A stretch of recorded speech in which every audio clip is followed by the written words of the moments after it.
Hello everyone, SlowMotionAtomicBomb here again with another video, and today I am taking a look at Thundercats Super, The Lost Eye of Thundera.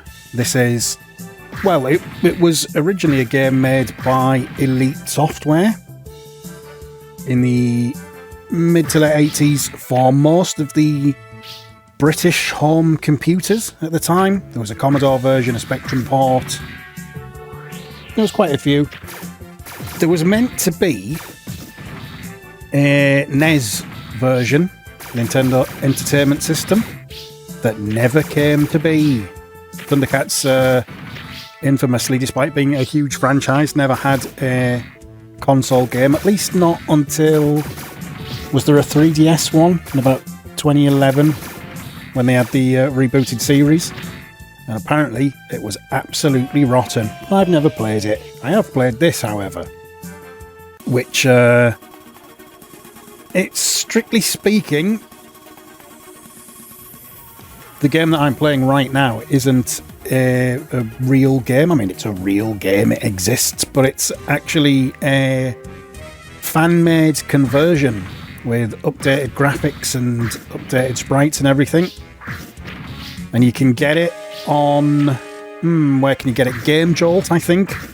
Made by a chap called Mumm-Ra, who also did a really, really brilliant Teenage Mutant Ninja Turtles fan game. It's absolutely sensational.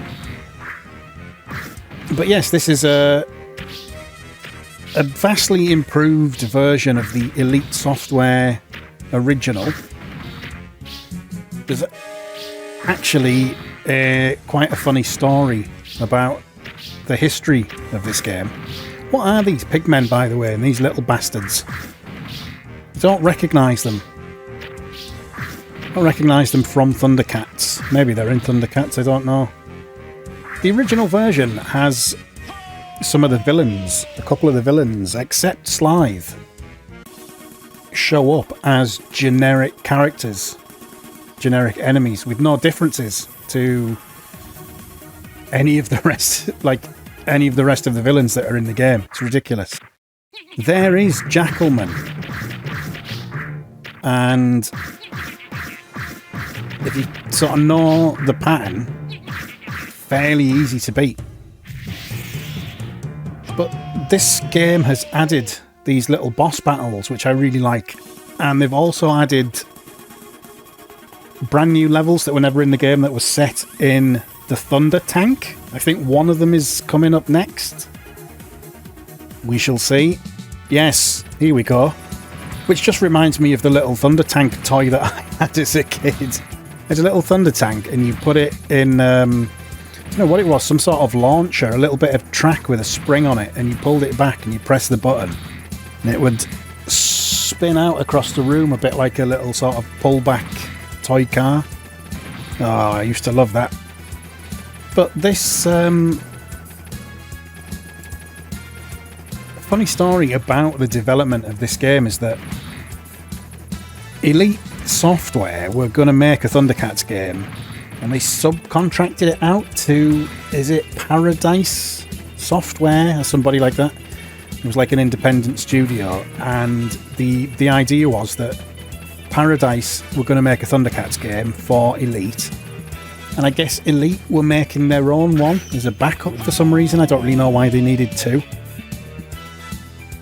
And they wanted them out for the Christmas market, and they both failed. They both failed to get their game out in time, and so apparently Elite went and bought a different game that was finished or nearly finished, which I think... Was it called Samurai Showdown? Samurai Dawn. And, hang on. And Samurai Dawn was, I think it was previewed in a couple of magazines, and there's like a screenshot of it that pretty much confirms that it seems to be the Thundercats game that came out, The Lost Eye of Thundera. And then the sort of really interesting part about that is the two unfinished games did get finished eventually. There's Jagger the Wise, by the way, who acts as a sort of continue point. I don't remember ever in Thundercats when Lion-O could shoot laser beams out of the Sword of Omens, but there you go. It's certainly a help to have it. Some of these enemies are just bastards, and it's not because they're tough, it's because of the placement. I mean, the little ones are an annoyance. Some of them, you know, you go for the jump and there's no way to sort of avoid them, but they don't appear until you've started the jump. It's such a nuisance. So the other two games that ended up not being made, or that were made, that came out, but they changed the licenses. One of them I actually had on the Atari ST. It was called Beyond the Ice Palace. And despite... Oh, there's Monkey-in. Again, barely easy to beat the pattern of this one. Just get enough shots on him, there you go. So, Beyond the Ice Palace, I had on the Atari ST, and bizarrely, I have absolutely no recollection of actually playing it. I don't know if it was one that wouldn't load or something, but maybe I just wasn't very good at it. I absolutely remember the artwork, and I remember the game, the name of the game. I definitely owned it, but I don't really remember playing it. But if you go back and look at it, you can see where they've changed the colours of Lion-O, and it's clearly Lion-O. They have changed some of the enemies to make them a bit more nondescript and a bit more generic, and apparently they pitched it as a sequel to Ghosts and Goblins, or Ghouls and Ghosts, or one of those. I think it was Ghosts and Goblins. And it got rejected, and they just released it as their own thing, Beyond the Ice Palace. And the other one was Bomb Jack 2, which seems to bear... Why can Lion-O's head go into the those blocks at the top?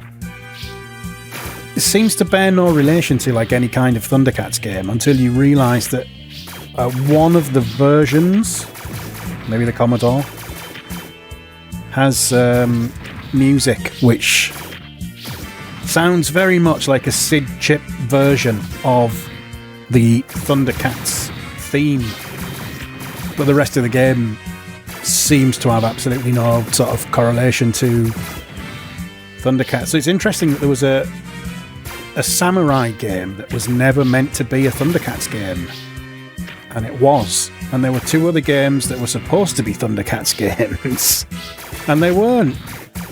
Absolutely ridiculous. And the NES version that was promised never came out. And I have absolutely no idea why, but I guess it's not the only franchise that didn't have a console version. Masters of the Universe didn't have one until the PlayStation 2. And I've got it. And it's not very good. Doesn't have much in the way of Masters of the Universe content in it. It's like a generic sort of hack and slash dungeon brawler kind of thing, and it's got the 2002 rebooted He-Man in it, and a couple of the baddies, and not much else. I mean, these levels here are a little bit simplistic because you can just spam these bullets and stuff, but you know, the guys that's made this has done a great job really sort of making this a lot more colourful, and it's easy to install it on a PC these days, so it's, you know, much more fun, I would say, to play than any of the old ones, any of the original sort of home computer versions. The original Thundercats games weren't really that good, to be fair. There's Slithe. That's him on his little whatever that is, some sort of motorbike. Got him. Got him. The one thing that I would say, and I mean, look, I don't know anything really about programming or, you know, how you go about building a game. To me, to make this game a bit more interesting, there's which one is that? What is he called? That's Vulture Man, isn't it?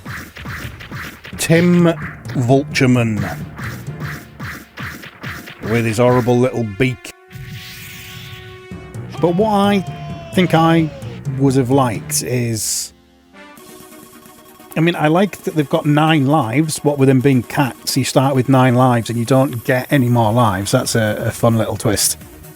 I sort of think it'd be good if... Let's say, you know, Mumm-Ra kidnaps Wily Kit and Wily Cat and Snarf. And then each of the 3 villains, Jackalman, Monkey and Sly, capture Chitara, Tigra and Panthro. And I sort of think what you could do is, you know, when you beat a boss, you take that, you know, the corresponding character. So you get, for example, Tigra would maybe have a higher jump, which I guess would mean sort of redesigning the game a bit so that there would be platforms that maybe other characters can't reach, but he's got enough of a jump on him that he could get that high. And then you would have Panthro would be the strongest character, so that again you would need some villains that take 2 or 3 shots to go down, and Panthro would be able to take them down in 1 or 2 shots. Chitara obviously would be the quickest character and would presumably have that bow staff thing, so she would have more reach. I think that would be a great little addition to make this. It's because it's I mean, okay, there's a bit of variety with the boss fights and with the Thundertank levels, but you'll see, even though, you know, we're here in Mumm-Ra's Forbidden Pyramid, it's still essentially it's the same villains. And again, I'm not knocking the guy that has made this, because he's basically just done a better version of the original games, and the original games weren't sort of much to write about. But it is bloody nice to be playing a decent Thundercats game.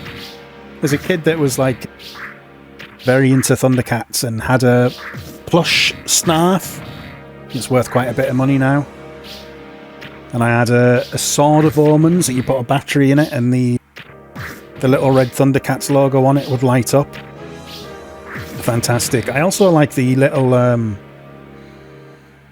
artwork there, the little sprite that he's done of Lionel along the bottom, next to the little icon for how many lives he's got. Good stuff. I used to have, well, I still have them. I actually have 2 little Thundercats figures. I never knew mini Thundercats figures were a thing at the time. I got them later on, and I bloody love them. I always liked a minifigure, and the ones I had were Mumm-Ra and Panthro, and I never saw any others. Whenever I look for them on eBay, very expensive. And I've got a couple of... So Funko do a line called Savage World, or did a line called Savage World, which are like modern figures that are stylized like 80s figures, like Masters of the Universe style, and I've got a Lionel and a Mumm-Ra. And I'm fairly satisfied with just having those 2, but I keep asking myself, should I get the rest of them? Because there's Monkey and Jackalman and Slythe, there's Chitara, there's Tigra and there's Panthro, but there's no Snarf or Wily Kit or Wily Cat, and I sort of think, you know, I could get the whole set, but the whole set sort of feels incomplete without those characters. And then obviously there's...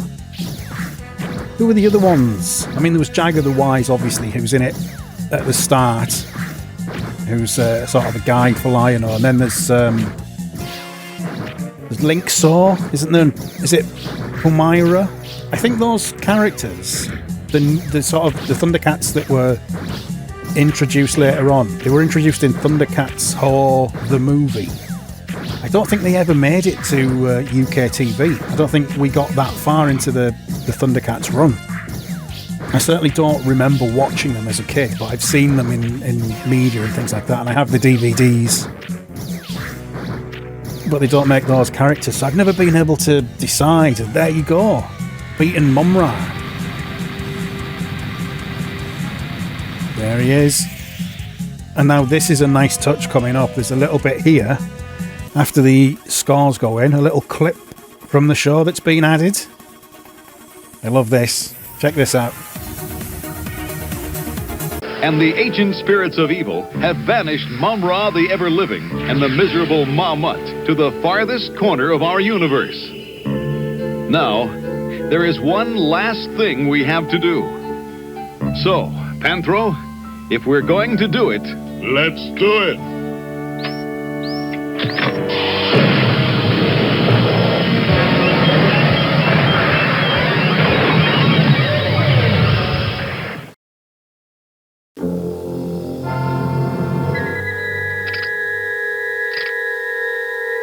Thunder! Thunder! Thunder! Thundercats! Ho!